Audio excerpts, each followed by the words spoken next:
The centerpiece was a 7-pound beef tenderloin, and I'd been dry brining it since Wednesday.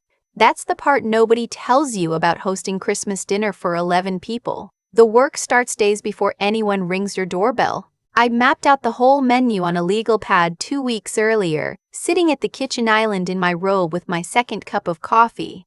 Beef tenderloin with a horseradish cream sauce, roasted fingerling potatoes with fresh thyme, haricots verts with toasted almonds, a cranberry walnut salad, Parker House rolls from scratch, and my mother-in-law's requested addition, her green bean casserole, which she had made perfectly clear she expected me to prepare using her recipe, not mine. She'd emailed it to me, with annotations. I printed it out and taped it to the cabinet above the stove so I wouldn't lose it. I want to be honest about who I was in that kitchen on the morning of December 25th. I was someone who still believed that effort meant something. That if I set the table with the good china, the cream-colored plates with the gold rim that my husband's grandmother had collected piece by piece over 40 years, and if the candles were lit and the rolls came out golden and the tenderloin rested exactly 12 minutes before slicing, then something in the room would soften. Some argument that had been running quietly between us for 2 years would pause, just for one evening. I had quit my job 14 months earlier. That sentence still catches in my throat when I say it out loud, because I was good at what I did. I was a senior project manager at a mid-size architecture firm in Denver, and I'd spent 6 years building something I was genuinely proud of. I managed 4 teams, a client portfolio worth around $8 million in annual contracts, and I'd been third in line for a director position that was opening up in the spring. My husband, I'll call him by what he was to me then. My husband had been offered a relocation package he said we couldn't afford to turn down. A VP role at a manufacturing company outside of Columbus, Ohio. The salary jump was real. The opportunity was real. And he sat across from me at a restaurant we couldn't quite afford and laid it all out in that calm, logical way he had. And somewhere between the appetizers and the entree, I heard myself say that I could find something in Columbus, that my career was portable, that we were a team. His mother had been the one to say it first, actually. At Easter, 2 months before the offer came through, when we were visiting his parents in Cincinnati. You know, some women find it really freeing to step back for a while. Focus on the home. Give his career some room to breathe. I had smiled and cut my ham. In Columbus, I applied to 11 firms in the first 3 months. I had 2 interviews.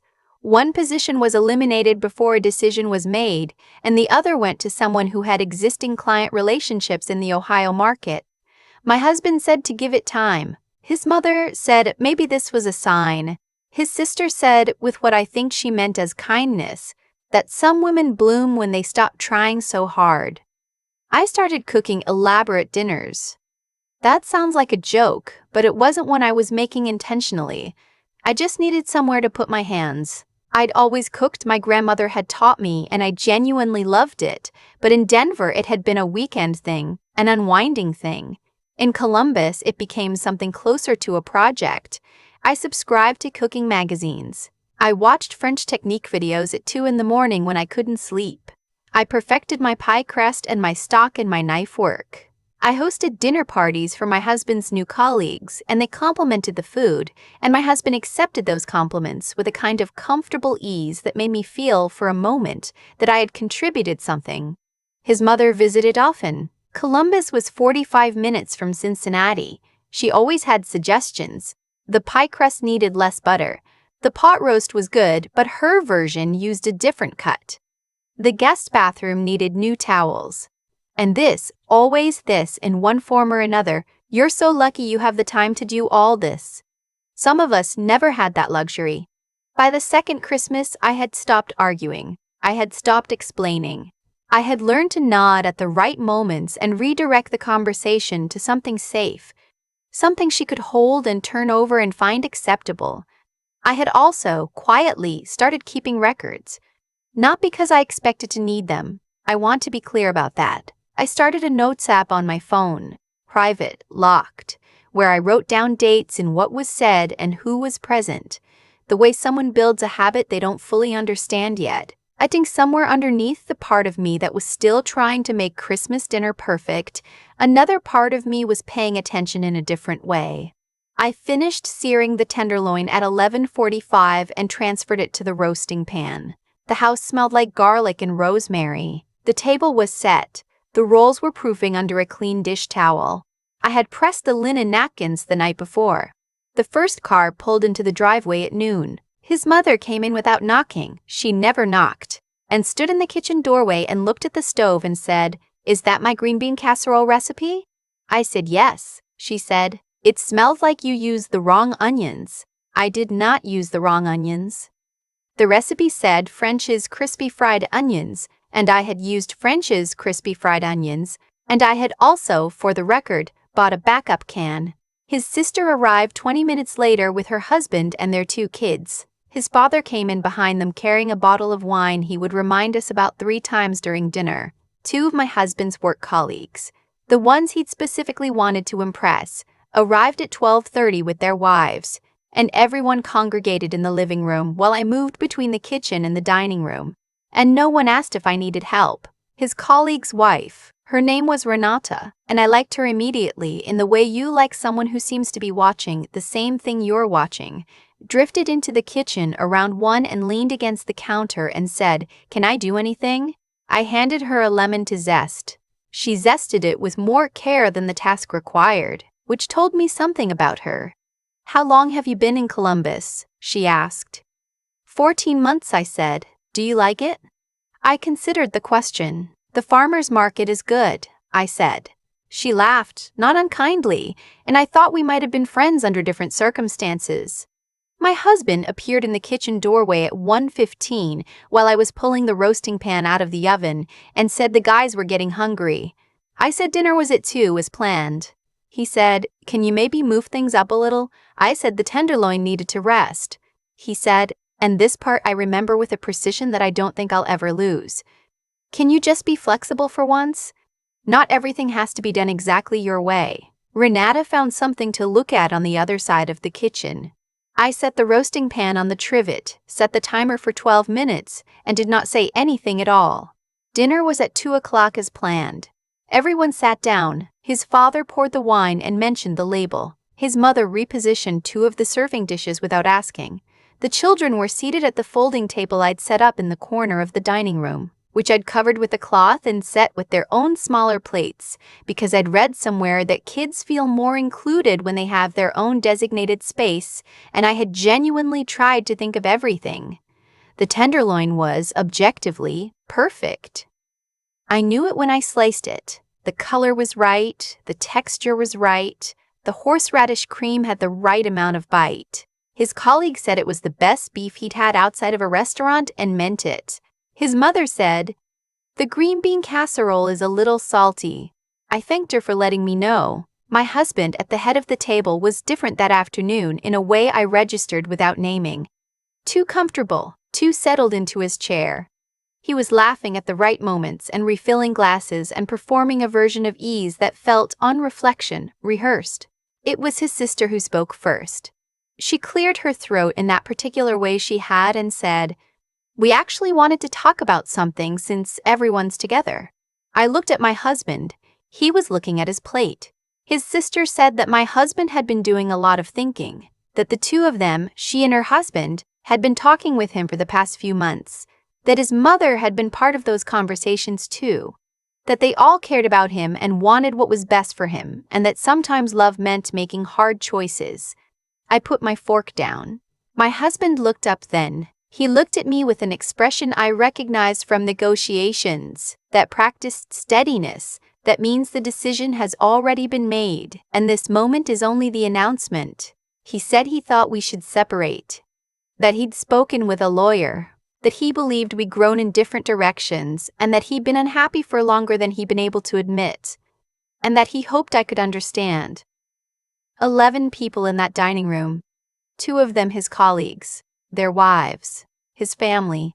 He had chosen to do this here, at this table, on this day, with these witnesses. I sat with that for exactly 5 seconds. Then I picked my fork back up, cut a piece of the tenderloin, and ate it. The table was very quiet. His mother started to say something. I don't remember what it was because I stood up, folded my napkin the way my grandmother taught me, corners aligned, crease pressed flat, and set it beside my plate. I looked at Renata first because she deserved to be looked at directly. The lemon zest is for the horseradish cream, I said. The ratio is in a cookbook on the counter if you want it. Then I looked at my husband. The deed to the house is in the filing cabinet in the office, third drawer. My name is on it. Then I walked to the bedroom. What I did not do was cry or throw anything or make a sound that anyone in the dining room could hear. What I did do is this. In order, I picked up my phone and I texted my best friend. We'd been close since college. She lived 40 minutes away in Dublin, Ohio, and I typed 4 words. I need the bag. She knew what it meant, because 3 weeks earlier, when I'd finally told her what I'd been sensing, she'd helped me put together a bag and store it in her coat closet. Documents. A copy of our joint financial records. Photos. A thumb drive. My passport. A change of clothes. $2,000 in cash from my own personal account that I'd been slowly building for 5 months. $20 and $50 at a time. She texted back in under a minute. On my way. Garage? I texted, yes. I changed out of my Christmas dress into jeans and a sweater. I brushed my teeth because I didn't know when I'd be able to next. And I am, at my core, someone who does the practical thing even when the world is tilting sideways. I put on my winter coat. I put my phone charger in my coat pocket. I walked back through the dining room. No one had moved. The food was still on the table, going cold. His mother's green bean casserole was sitting in its ceramic dish with its slightly too salty, crispy onion topping, and I thought, with a clarity that surprised me, I did everything right. I did not say anything else. I went through the kitchen, out the back door, and I sat in the garage in the cold, and I waited for my best friend to arrive. She pulled up in 14 minutes. I got in the car. She handed me the bag without a word, and then she handed me a gas station coffee cup and said, "It's decaf." I didn't know what you'd need. I said, "Thank you." She drove. We went to her place, and she made up the guest room with fresh sheets. She'd already changed them, she told me, 2 weeks ago, just in case, and I sat on the edge of the bed and called a number I had saved in my phone under a contact name that just said B. Whitmore. Ben Whitmore was a family law attorney. He'd been recommended to me by Renata, of all people. I'd emailed her 6 weeks earlier, not sure why, just following something instinctual, and she'd responded within an hour with Ben's name and a note that said, "He's thorough and he doesn't lose." Ben picked up on the second ring, which surprised me until I remembered it was Christmas Day and I'd explained the situation briefly in an email I'd sent him a week before, just as a precaution, just to have someone who knew the outline. I told him what had happened. He said, "Did you document what was said at the table?" I said I was doing it as we spoke. I had my notes app open and I was typing while I talked, time-stamped, witnesses listed by name. He said, "Good. Don't delete anything. Don't respond to calls from him or his family tonight. Let everything go to voicemail and we'll review it together." I said, "Understood." He said, "You mentioned he retained counsel already. I want to look at the house and the joint accounts first thing. Can you get me the account statements you have?" I said I had scanned copies on the thumb drive. There was a brief pause. Then he said, "You prepared well." I said, "I was an operations manager for 6 years. I know how to plan for contingencies." The first call came at 6:47 that evening, my husband. I let it ring. The second was his sister at 7:12. I let it ring. His mother called at 7:58 and then again at 8:30 and then again just before 10. I let all of them ring. His colleague, I hadn't expected this, called at 9:15. I answered that one because Renata was his wife and I owed her the courtesy of a conversation. He said he wanted me to know he was sorry, that he hadn't known what the gathering was really for until they were already seated, that Renata was upset. I said I appreciated him calling. I asked him to tell Renata that I'd reach out when I was settled. He said, "For what it's worth, you handled it with more grace than most people could have." I said, "The tenderloin recipe is from a Serious Eats article. I'll send her the link." He laughed a little, carefully. I understood. My best friend brought me a plate of leftover soup she'd had in her fridge, and we sat on her couch, and I told her everything in the order that it happened, and she listened without interrupting. which is a specific and valuable kind of love that I have never taken for granted. The voicemails accumulated overnight. I did not listen to them until the next morning, sitting at her kitchen table with Ben on speakerphone. My mother-in-law's first message was about the green bean casserole dish. She needed it back. It was a family piece. She'd like to arrange a time to collect it. My mother-in-law's second message was about the Christmas decorations. Some of them had apparently come from her attic originally, years ago, and she would like those returned as well. My mother-in-law's third message was about a necklace that had belonged to her grandmother, which she believed she had loaned to me for a dinner party in September of last year. She would like that returned promptly. My husband's messages were different. The first was the voice of someone who had expected a different outcome. Someone who had perhaps imagined I would call him that evening, distressed, asking what we could do to fix it. The second message was quieter. He said he hadn't anticipated I would leave, that he'd thought I might stay through the holiday and we could talk. The third message said my name and then was silent for 4 seconds and then disconnected. Ben said his attorney reached out to mine this morning. I said, "Already?" He said it turns out the timeline he was working with assumed you would be in a weaker position. The house has both names on the deed. The joint accounts have been jointly funded, and your documentation shows your contribution to the household. That changes the math considerably. I want to explain the math because I think people assume that a woman who left the workforce is automatically at a disadvantage, and sometimes that's true. And I don't want to pretend my situation was easy. But in Ohio, when you leave a job to support a spouse's relocation and career, that sacrifice can be recognized in a divorce settlement. The 14 months I'd spent managing our household, hosting his colleagues, maintaining the relationships that made his professional life easier, those months had value that could be quantified. Ben knew how to quantify them.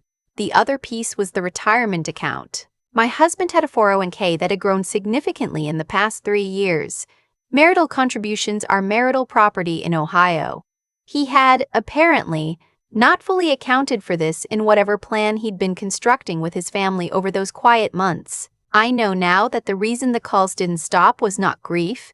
It was not remorse. It was the slow, dawning realization, spread over those 48 hours, then 72, then a week, that the version of events he had planned for was not the version that was unfolding. His mother called twice more about the casserole dish. I mailed it back, bubble-wrapped, with a card that said best wishes for the new year. I kept the recipe she'd emailed me because it belonged to me by then. The necklace she mentioned. I went through every photograph I had from every dinner party I'd hosted over 2 years, and I could not find a single image of me wearing it. I documented this carefully and sent the documentation to Ben, who sent it to his counterpart, and we never heard about the necklace again. My husband and I reached a settlement 7 months later. I'm not going to list the specific numbers because they're private, and also because the number isn't the point. The point is that I walked out of that settlement with enough to start over in a city of my choosing, and enough stability to take the time to do it right. I moved back to Denver. I called the architecture firm I'd left. My old director was not there anymore, but someone I'd mentored for 2 years had recently been promoted. And she remembered me clearly, and she asked if I'd be interested in a consulting arrangement while they figured out a longer-term fit. I said yes. I'm telling this story now because I think about that version of myself, the one standing at the kitchen island with the legal pad, mapping out a menu, believing that a perfect tenderloin could hold something together that was already coming apart at the seams. I'm not angry at her. She was doing what she knew how to do. She was trying. She was, in her own way, still the person who built things carefully and saw them through.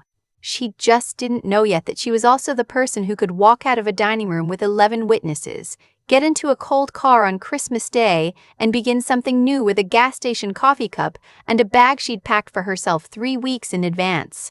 You don't always know what you're preparing for when you start preparing, but some part of you knows. Some part of you is always paying attention, writing things down in a locked notes app at 2 in the morning, saving a little money in a separate account, reaching out to a contact whose name you tuck away quietly under the letter B. The tenderloin was perfect, by the way. I've made it twice since, once for my best friend who earned it. Once for myself on a Tuesday in February, in my own apartment in Denver, with a glass of wine I chose and a table set for one, and music playing that no one had the right to turn off. It was the best meal I've ever eaten. I've thought a lot about the sequence of things. Not in a bitter way, more the way you turn over a river stone to look at what's underneath it. Cause and effect, action and consequence. The way a series of small choices, made quietly and without fanfare, can determine everything about where you end up standing. My husband made choices too.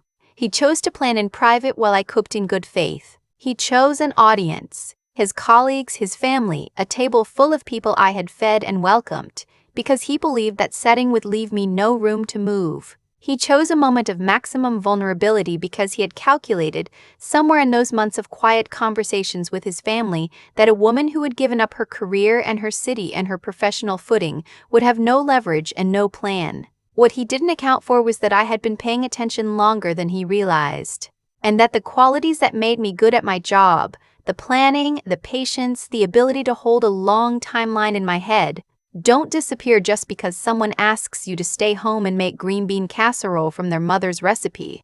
That's the part I want to sit with, because I think it matters.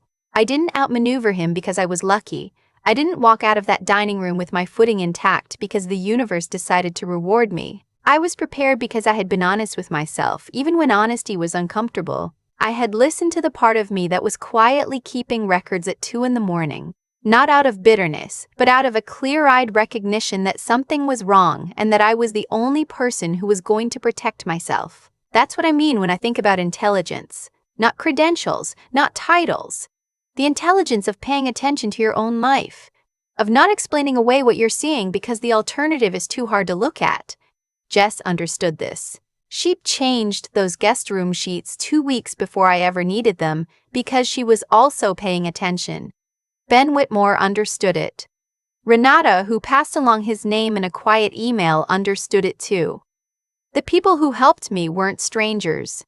They were people I had treated with genuine respect over the years, and that respect had its own kind of return, not as a transaction, but as the natural result of being someone who shows up honestly for others. And the courage. I want to name that too because I think we sometimes dress courage up in dramatic clothes and miss the quieter version of it. The courage I needed on Christmas Day was not loud. It was the courage to fold a napkin and set it down neatly. To say one true sentence to his mother about the deed. To walk through a kitchen that smelled like everything I had worked for and out a back door into the cold without looking back. That took something. I'm not going to minimize it. My hands were steady, but my chest was not. Here's what I believe, as plainly as I can say it, how we treat people when we have power over them. And my husband had real power over me in those 14 months, financial and social and emotional. That treatment does not disappear into thin air. It accumulates. It shapes what is possible later.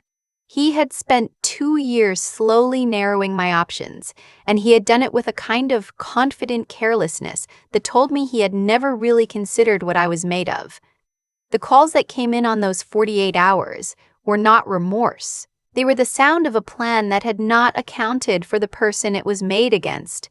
I made a tenderloin on a Tuesday in February in my own apartment, with the music on and no one to ask me to move things up or be more flexible or use a different onion. I ate it at my own table, at my own pace. It was the truest meal I've ever had.